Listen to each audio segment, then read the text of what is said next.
Come, come. Good morning, sir. Morning, Shruti. Please take your seat. Thank you, sir. So, if you want, you feel more comfortable without the mask, then you can take it off. So, Shruti, your father is an architect. Yes, sir. You have no interest in architecture? Sir, I do like looking at buildings and understanding things, but as a profession, No. But history also, I think there is a bit of architecture which goes into that. Yes, sir.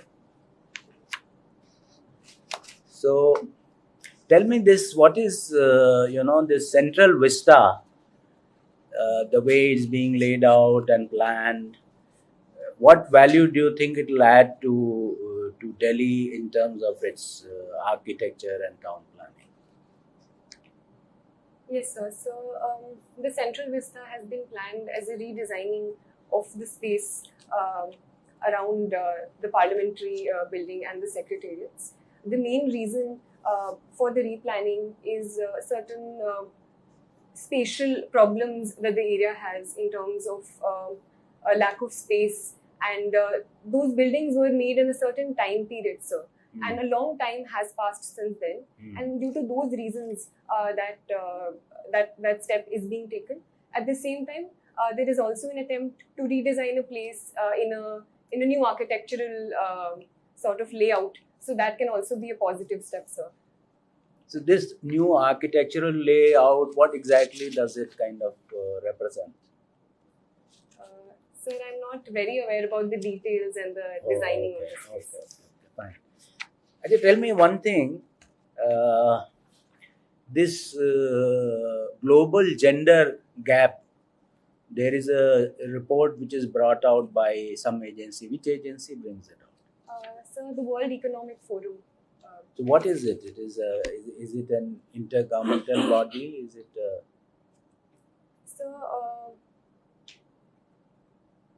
It is an international body. I'm not aware if it is a intergovernmental body per se or.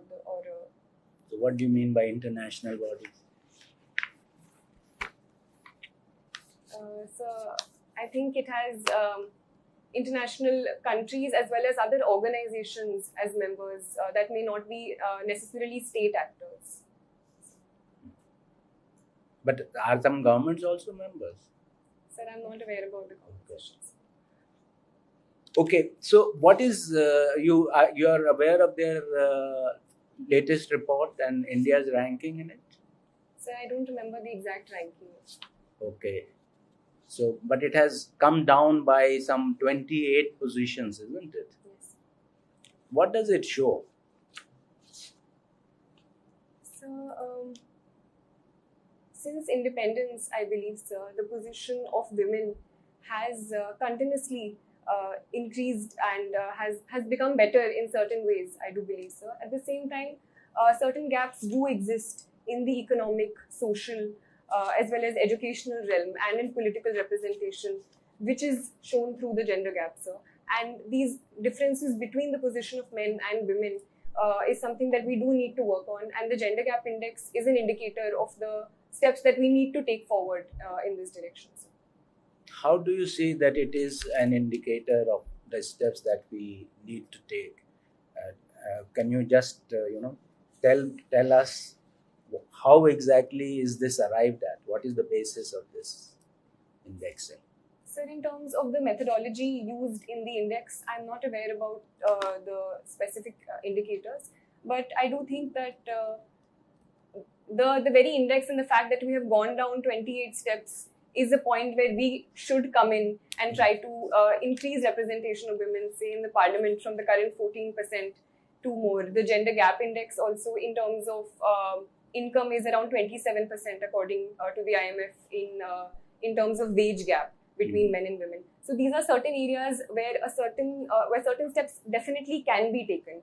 So the very idea that we have gone down 28 steps should be a clarion call for us to do more. No, this is a good point which you are making. Of course, one can also wonder that how accurate is this index if in 1 year it falls, a country like India, which is a big country, falls 28 position. It shows certain weakness probably in the index itself, and we see very often that we don't agree with the way the indices are built. But are you aware broadly what are the four factors which they take into account? So I You haven't actually read- mentioned a couple of them. It's about access to resources, and I think political empowerment is one, and economic space in economic activity is another. But there are, okay, forget about what they do. If you have to measure, what else would you take into account?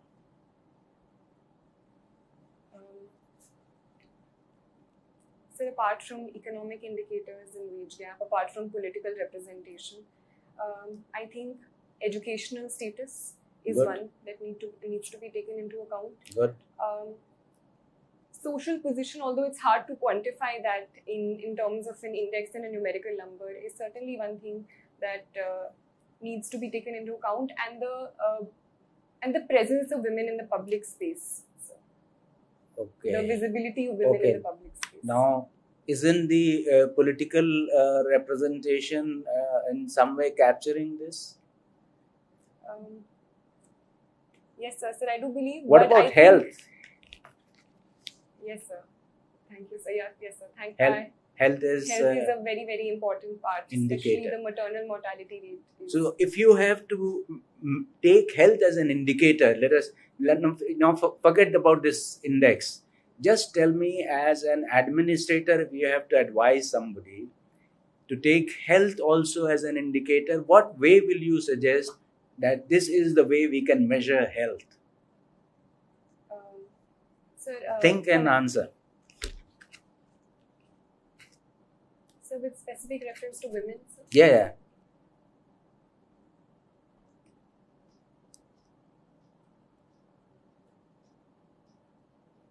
So, starting from the entire lifeline of a woman, so right from the early age, I believe rates of female feticide are one. Secondly, the malnutrition rates among women, girl children and male children. The differences between that can be an indicator. Malnutrition rates are known to be greater among girl children because of the preference that is given to male child over certain things like milk or eggs which come into the household. Thirdly, sir, is the case of anemia, and anemia rates, in fact, according to the NFHS survey, have gone up rather than coming down with respect to women. So anemia is a major case.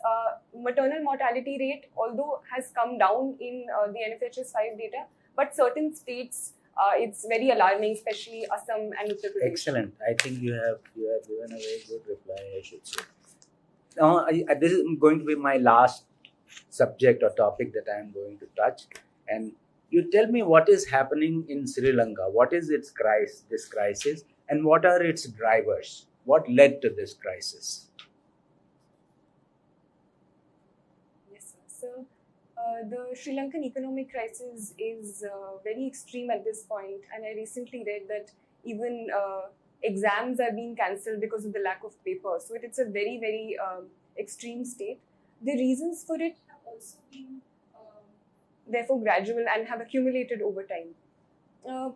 Firstly, sir, is its massive debt burden at that point, and that also has been due to a lot of factors. One of them being the extreme debt dependency on countries like China. Secondly, sir, tourism is a major source of income for the Sri Lankan economy, and the COVID pandemic also had a major impact on that source of income. Then thirdly, sir, certain policies that the government has taken have also been faulty on a domestic level, such as the policy decision to have only organic food in the country. So that brought down the productivity and the economy of the country. The forex reserves have also gone down, and it's a very import-dependent country at this point. So these are a variety of reasons why I feel the economic situation. You made very good points. Yes.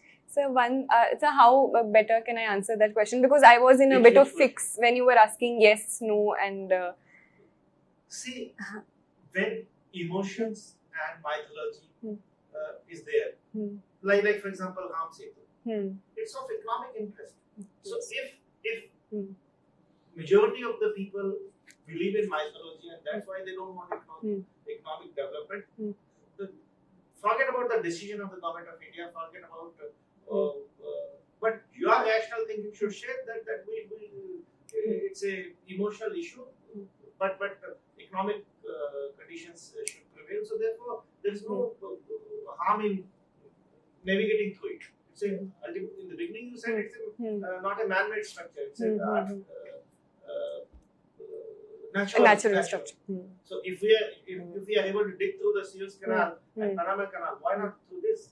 If it's safe, and it's only a small part of it that is being wanted, not the entire Adams Bridge. Okay, sir.